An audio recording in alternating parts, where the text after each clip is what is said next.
ભાજપના સાંસદ મનસુખ વસાવાએ એક એવું નિવેદન આપેલું કે દૂધ ધારા ડેરીની અંદર જે પૈસાવાળા હશે એની જીત થશે.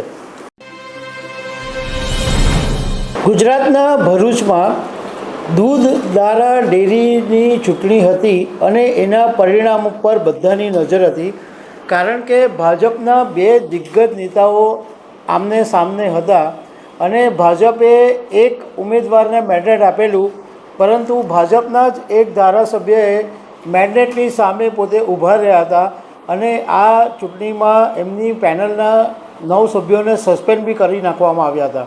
તો આખો એટલો બધો પોલિટિકલ ખેલ ખેલાયો, જેને કારણે આ દૂધ ધારા ડેરીના પરિણામ ઉપર બધાની નજર હતી. તો શું પરિણામ આવ્યું એના વિશે હું વાત કરીશ.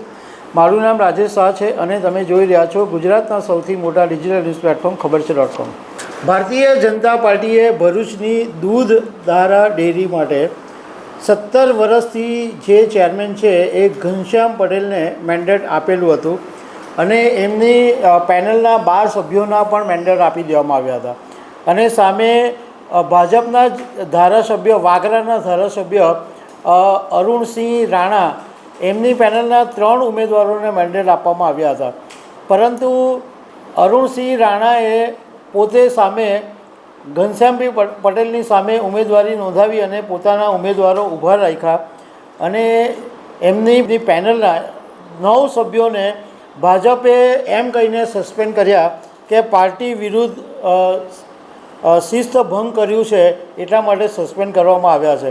પરંતુ આમ છતાં અરુણસિંહ રાણાએ ચૂંટણી લડી અને આજે પરિણામ આવ્યું અને એમાં ઘનશ્યામ પટેલની જીત થઈ અને એમની પેનલના બધા જ સભ્યો જીત્યા, એટલે બહુમતીથી એમણે વિજય મેળવ્યો.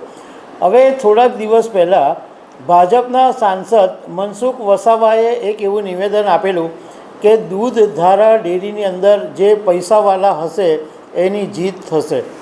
તો આ બાબતે અમે આજે મનસુખ વસાવાની સાથે વાત કરી હતી અને અમે એમને પૂછ્યું બી ખરું કે તમે એવું કીધેલું હતું કે પૈસાવાળા જીતશે, તો તમારી આ વાત સાચી પડી છે, તો આનો મતલબ શું હતો?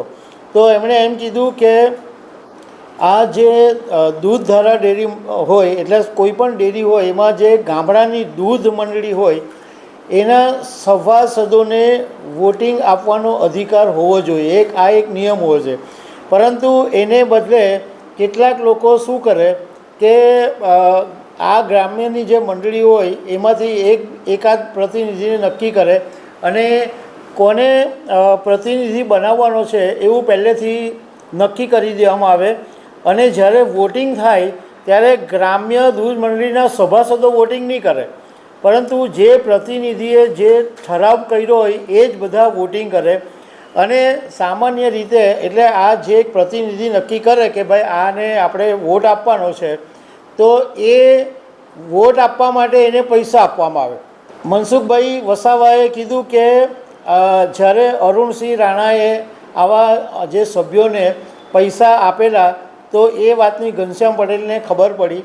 તો ઘનશ્યામ પટેલે અરુણસિંહ રાણાએ જેટલા પૈસા આપેલા એના કરતાં ડબલ પૈસા આ જે પ્રતિનિધિઓ હતા કે જેણે ઠરાવ કરેલા વોટ કરવા માટેના, એમને આપ્યા.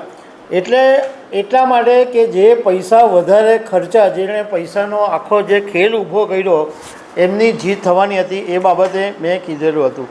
એમણે એમ કીધું કે આની અંદર એટલા બધા ગોટાળા ચાલે છે કે ગ્રામ્ય મંડળી છે એમાંથી કેટલીક મંડળી તો માત્ર પેપર ઉપર જ હોય છે અને નકલી દૂધ વેચતી હોય છે.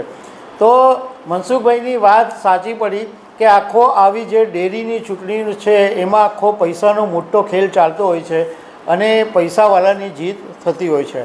તો દર્શક મિત્રો, આવી અનેક વાતો સાથે અમે તમને મળતા રહીશું. Thank you very much.